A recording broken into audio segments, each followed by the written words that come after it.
Hi! In front of me is ASUS ROG Phone 7, and today I would like to show you how you can manage autocorrection.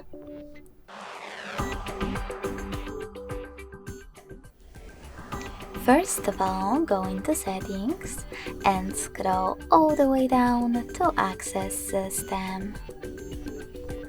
Then select Languages and Input, On-Screen Keyboard, and Revert. Lastly, select Text Correction and click on this switcher next to Autocorrection. This way you can turn it off or on.